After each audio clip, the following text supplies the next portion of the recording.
Hello বন্ধুরা, কেমন আছো? আজকে আমরা সুইট বাইট মার্কস এর এপিসোড নাম্বার 8 কভার করব।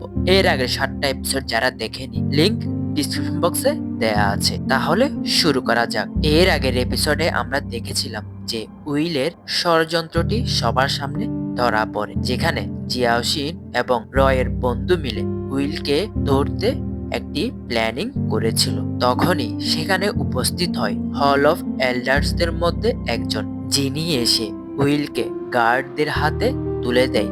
উইল যাওয়ার সময় রয়কে বলে যায় যে একজন ভ্যাম্পায়ার হয়ে তুমি এরকম কোনো সাধারণ মেয়ের প্রতি এতটা পজিটিভ হওয়া এবং ওভার প্রোটেক্টিভ হওয়া ভালো নয়। তা আমাদের ভ্যাম্পায়ার ওয়ার্ল্ডের বিরুদ্ধে। এর জন্য তোমাকে অবশ্যই একদিন বিপদে পড়তে হবে। জিয়াওশিনো রয়ের এতটা ভালোবাসা দেখে অবাক হয়, কারণ সে কখনো ভাবেনি যে রয় তার জন্য এতটা ওভার প্রোটেক্টিভ হবে। ঝামেলার শেষে রয় জিয়াওশিনের হাত ধরে মহলের বাইরে যায়। তখন রয় আবারও জিয়াওশিনের হাত ধরে চাঁদনি রাত একটি সুন্দর নাচ পরিবেশন করে। জিয়াওশিন মনে মনে ভ্যাম্পায়ারদের ঘৃণা করলেও এক্ষেত্রে জিয়াওশিনো রয়ের সাথে নাচ করছিল। নাচা শেষে এক মুহূর্তে রয় জিয়াওশিনের অনেক কাছে চলে আসে এবং রয় জিয়াওশিনকে একটি লিপ কিস দেয়, যেই মুহূর্তটি অনেক রোম্যান্টিক ছিল। তখনই আমাদেরকে দেওয়ালের ওই পার থেকে একজন মেয়েকে দেখানো হয়, যে কিনা লুকে লুকে তাদের এই কেমিস্ট্রিটা দেখছিল এবং তার চোখে কান্না ছিল।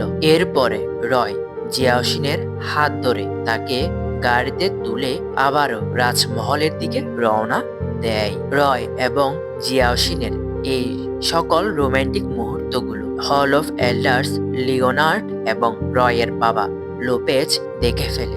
এই সকল মুহূর্ত দেখে তাদের মাঝে অনেক কথোপকথন হয়, যেটি শুনে বোঝা যায় যে ভ্যাম্পায়ার ওয়ার্ল্ডের মধ্যে অনেক বড় ষড়যন্ত্র চলছে। এক মুহূর্তে রয়ের বাবা অর্থাৎ লোপেজ লিওনার্ডের কাছে এসে কাঁধের উপর হাত দিয়ে দেয়। এ থেকে আমরা বুঝতে পারি যে রয়ের বাবার ক্ষমতা অনেক বেশি। এরপরে আমাদেরকে আবারও রয় এবং জিয়াওশিনকে দেখানো হয়, যেখানে রয় জিয়াওশিনকে তার বেডরুমে নিয়ে আসে। তখন তাদের মধ্যকার কিছু কথোপকথন হয়।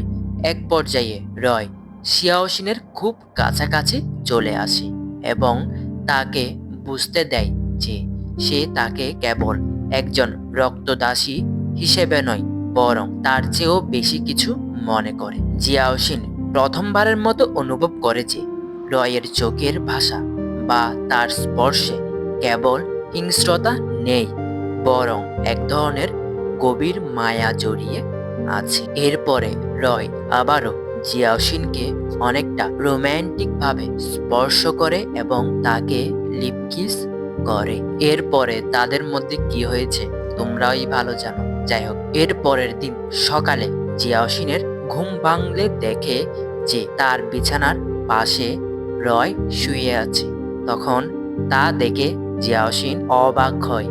আর এখানেই এই এপিসোডটির সমাপ্তি ঘটে।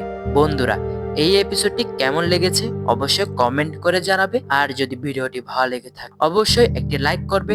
ততদিন এই চ্যানেলটিকে সাবস্ক্রাইব করে এই চ্যানেলটির সাথে থাকতে হবে। আপাততর জন্য গুড বাই।